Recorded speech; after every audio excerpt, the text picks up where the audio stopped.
I missed somebody, I'm sorry. A long list.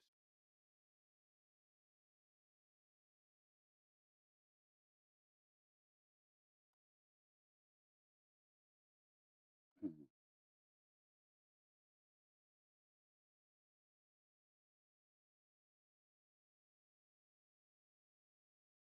Take a little moment. Okay. All right. Last two weeks we've been, or last week we were talking about Paul's end of his third missionary journey, and not only did he go back to some of the churches that he had founded on his earlier uh, quote unquote missionary journeys, but he was also making travels to Jerusalem for what purpose?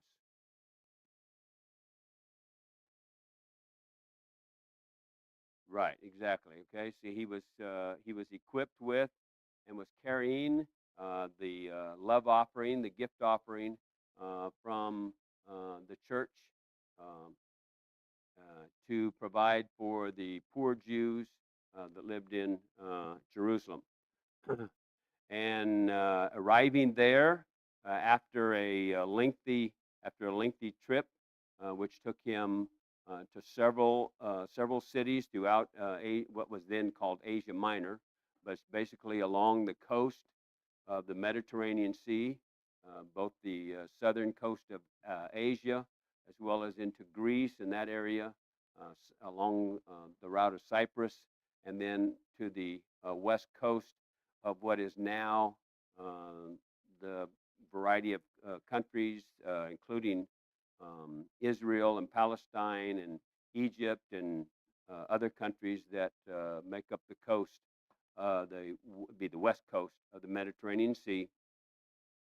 Finally, settling in Caesarea, which, by the way, if you remember from our previous studies, was specifically provided so the Jews could have a port of entry and a port of embarkation for their various trials. It's specifically provided for by the Lord operating through the Holy Spirit.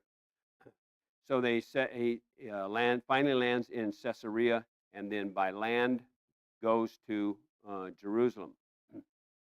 And we're told that the brethren in Jerusalem, of course, received him gladly. Obviously, they don't think just because of the gift that he was providing, but received him gladly because they were glad to see him again. This is what, the fifth time that he's made a trip to Jerusalem, and he was, of course, going to edify them and teach them more, and especially had a particular issue that was going on in Jerusalem that it was necessary that he straighten it out. And he did it in a very unique way, I guess, for lack of any other term. Did it in such a way, though, that it brought down criticism against him by the Jewish Christians that were there in Jerusalem, as well as those who had migrated there from different parts of Asia, had come into Jerusalem. And we will talk about what it was that they were accusing him of, and what caused them to, of course, to seize him, and the tribulations that he uh, would go through um, as he worked with the church there in Jerusalem. We're told specifically that he meets with the elders and the brethren there in Jerusalem. And who else did he meet with there in Jerusalem? James. Okay, James is who? Which James are we talking about? His half brother, right? Okay, who was a leader in the church. Now it doesn't specifically say that he was an elder. He could have been, because it says the elders and James. Whether or not he was an elder in the church there at Jerusalem is not absolutely sure, but nevertheless, you can tell that he was certainly among the leadership there in Jerusalem, just as the elders don't constitute all the leadership in any church, because if they do, that church is in trouble. There's got to be other leaders in the church also, not only for prosperity, but to continue to provide the proper leadership to a church as it evolves and as it ages and grows. And by the way, happy birthday to Miss Kay and Jack and Jacob Lee, right? On their birthdays today. Obviously, a variety of ages, not all the same age. So, uh, so he meets with them, and they, of course, they, have- they, of course, are talking to him about the concerns that they know that the Jewish Christians have, uh, based upon rumors that they've heard. Um, and they have come up with a solution, so to speak, for Paul to demonstrate to the criticizers that the accusations against him were not valid accusations. Okay? What were the two main areas of the problems that?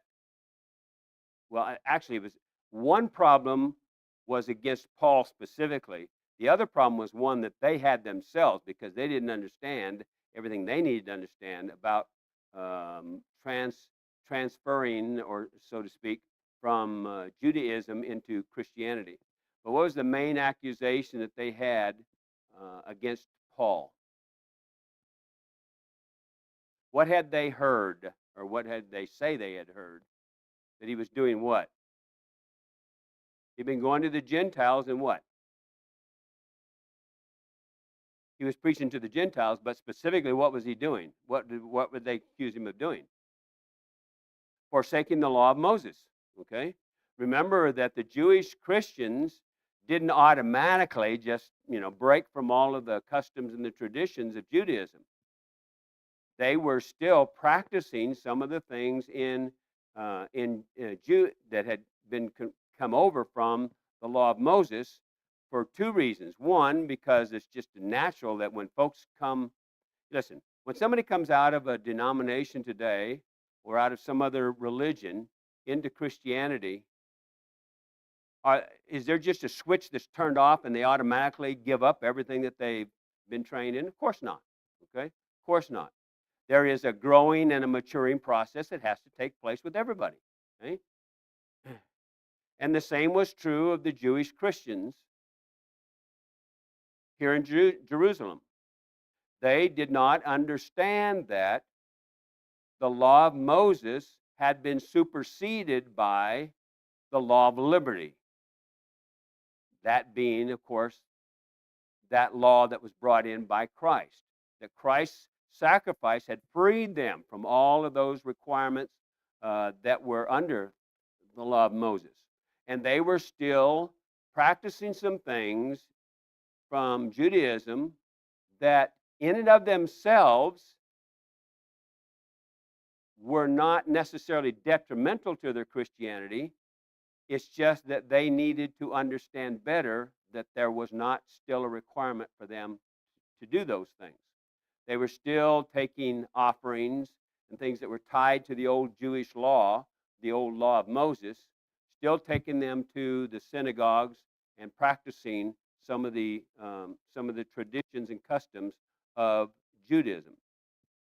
And they had heard that Paul, preaching to the Gentiles, had told them that there was no longer any need for the law of Moses, which on the surface is kind of true, but he had certainly not told them to forsake the law of Moses. And in fact, some of the things that they accused him of, he was still practicing himself. We know that he did not have a problem with, for instance, circumcision. Okay, he himself circumcised Timothy.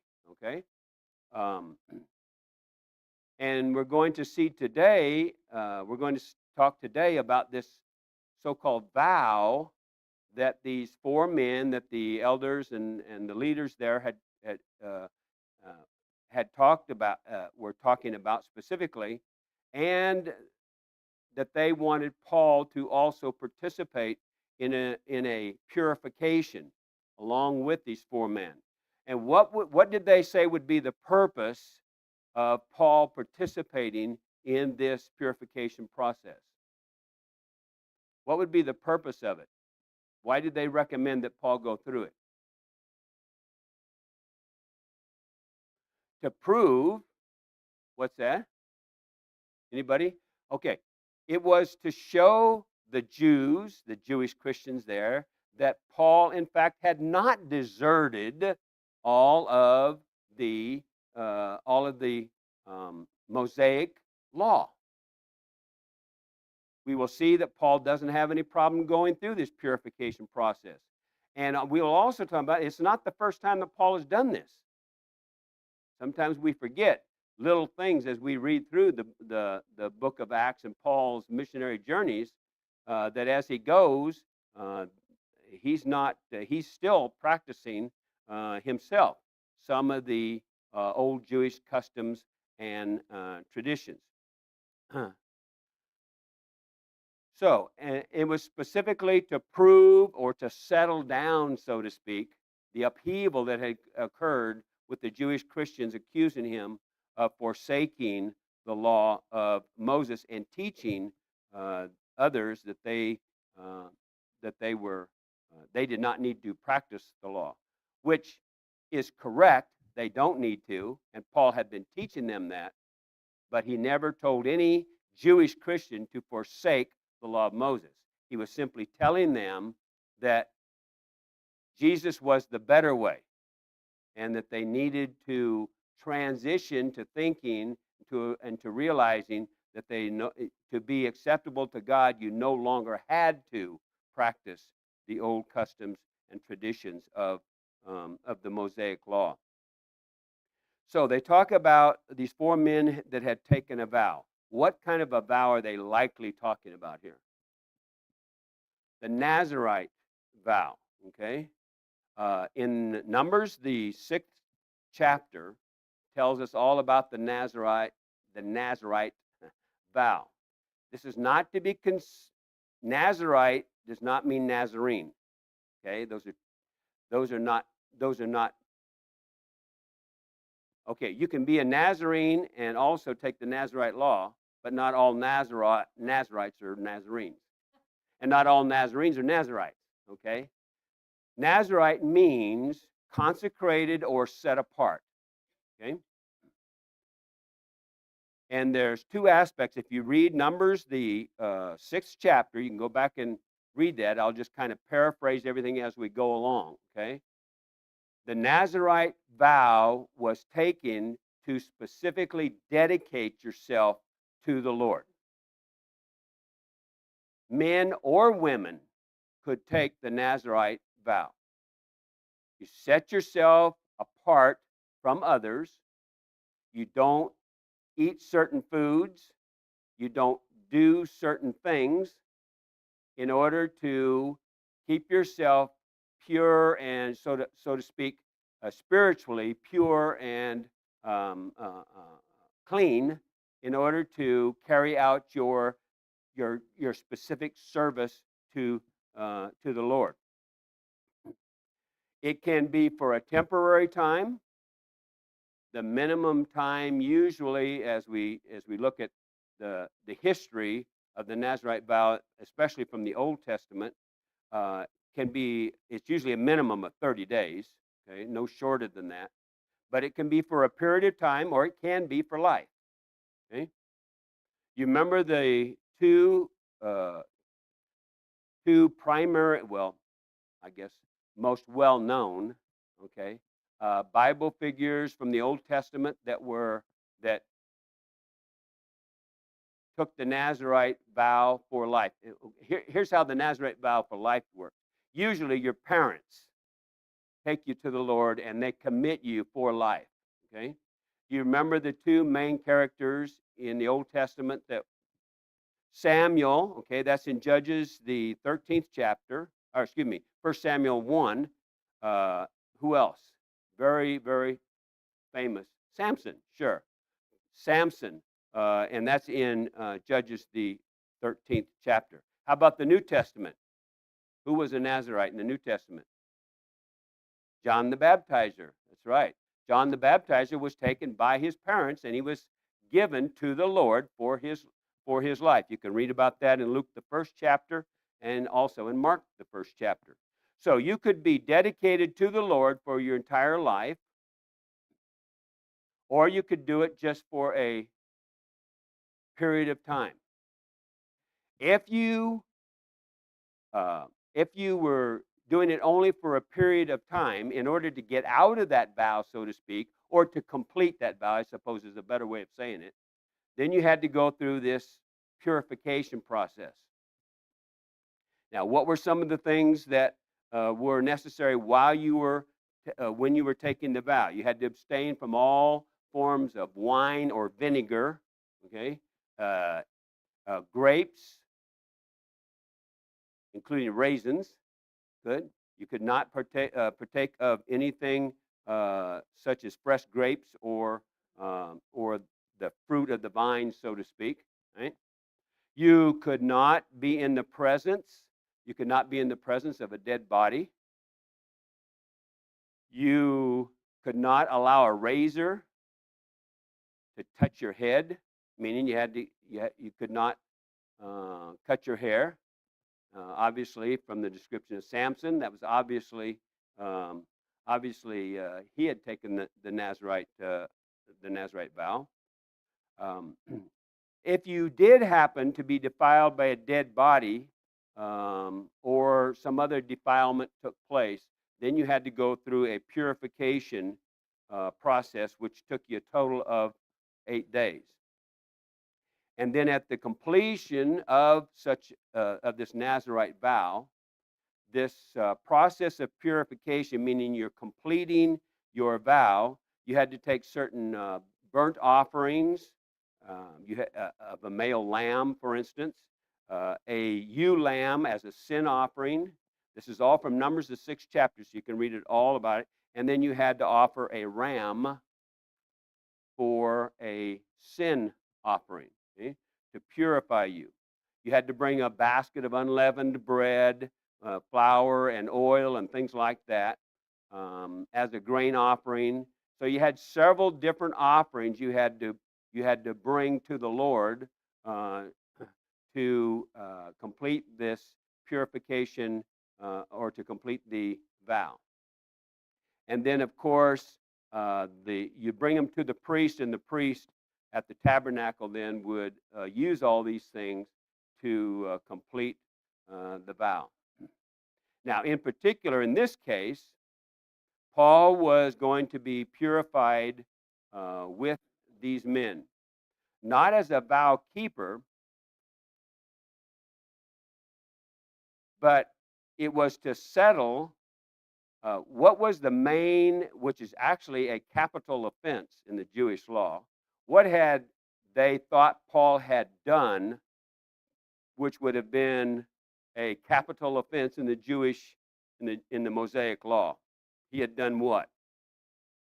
You remember a man by the name of Trophimus, who was a man from Ephesus. He was a Gentile, and he was seen in the presence of Paul while he was in Jerusalem.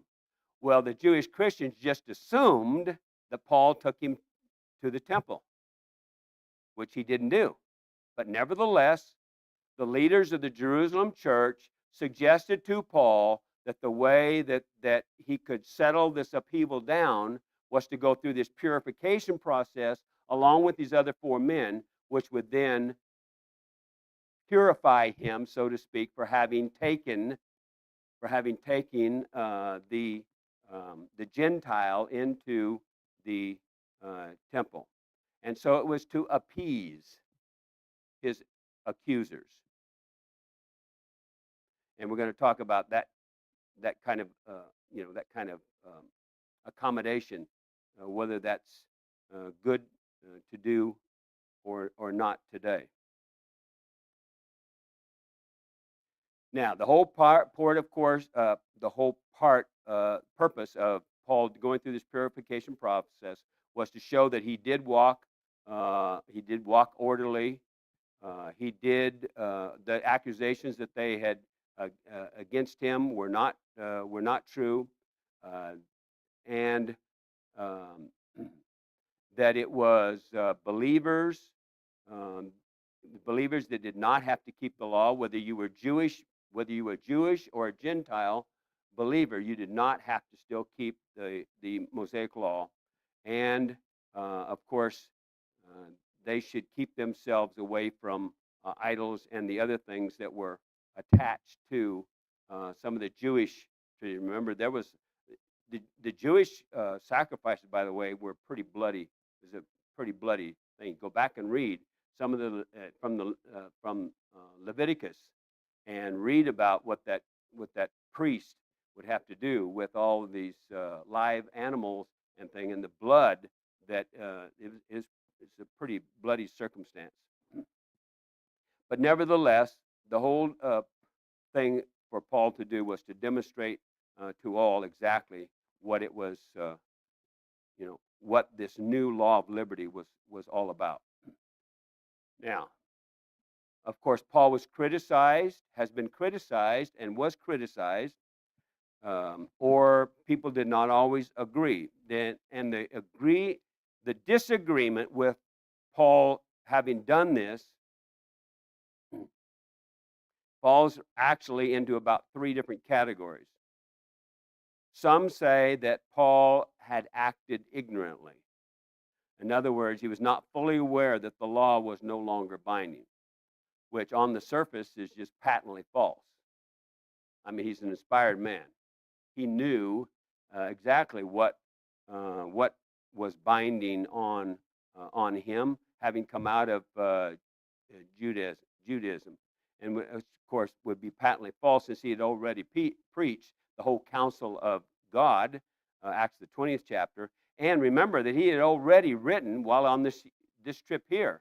He had already written to the Romans and the Corinthians. He had written 2 letters to the church at Corinth, and Galatians, which he clearly revealed that Paul was not ignorant of the gospel. Some say that he acted hypocritically. Um, is it a valid thing to say that he had acted hypocritically? Obviously, it's not. We know it's not. Can you think of a particular writing of Paul where he indicated that if you are in the presence of some who have certain ideas about what they can eat and what they can't eat, or what they can do and they can't do, as to whether or not you should participate in that or should not participate in that? For instance, he had already written to the Romans, okay? And what did he, what is it, Romans, wrote it down here.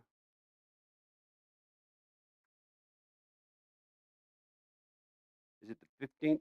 No. Which one is it, Matt? Yeah, I think it's 15. Romans, it's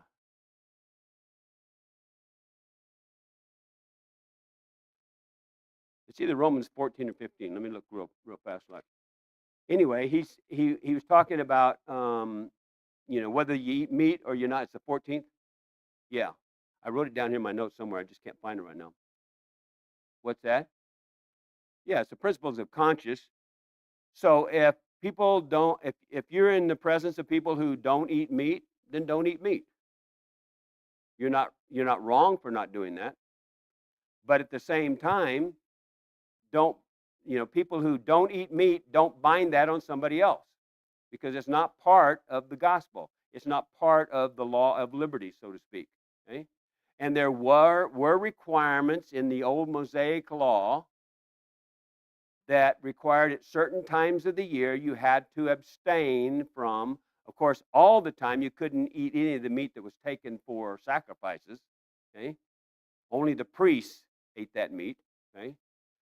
So you could never eat that. But there were other times in their life throughout a year, for instance, where you could only eat certain things and you couldn't eat other things. Okay, and all Paul told the the Christians at Rome was, if you're in the presence of someone who doesn't eat meat, don't eat meat. Don't make it a big deal, right? And remember what he said to the church at Corinth, 1 Corinthians, the 9th chapter that I talked about last week. You know, that is so overriding of just about every situation that you can ever find yourself in. Remember 1 Corinthians, the 9th chapter. You know, to the Jew, I became a Jew. To the Gentile, I became a Gentile. I became all things to all people so that I could do what? I could win some. Okay? I could win some. And so the overriding principle here is, if you find yourself in the presence of people who have certain beliefs or traditions or customs that are not in and of themselves doctrinal matters, don't make it a big deal. Don't make it a big deal. And we find ourselves in situations today where that is absolutely true. Not all of the churches of Christ, for instance, worship in the same way. Some of it is doctrinal, but some of it isn't. I'll just give you one example. Okay? Is there anything in the Bible that says that you should or should not have a song director in worship? Anything in the Bible that says anything about it? So is it wrong to have one song director? Is it wrong to have no song directors? Is it wrong to have 5 or 6 song directors? No. Okay? So if you're in the presence, and this is something that was driven, I told you about, you know, my experience at attending the classes with Ralph Gilmore. Do all the churches use multiple cups for the Lord's Supper? No.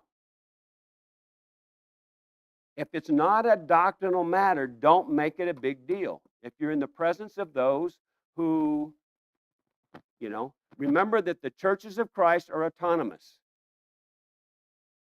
They are led by a group of elders, hopefully, if not by a group of men that make decisions about how they, you know, do certain things in the worship assembly. What did Paul tell the church at Corinth? That in the worship assembly, you should do all things what? In an orderly manner. That's all he said, in an orderly manner.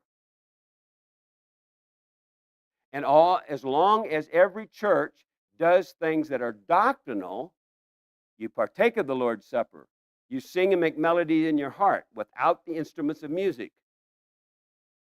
You proclaim the gospel.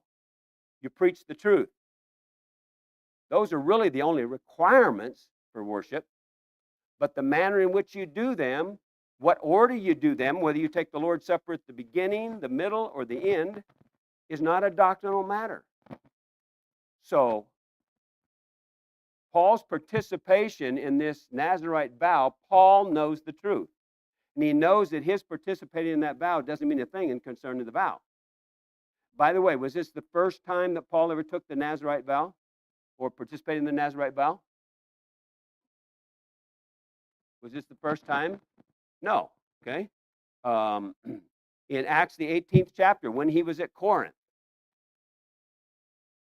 we know that he took part of the Nazirite vow because what happened when he left Corinth and went to Cenchrea, or Caray? When he got there, Acts, the 18th chapter, verse 18, what did he do? He cut his hair. Okay? So we know that Paul, and why did Paul do that?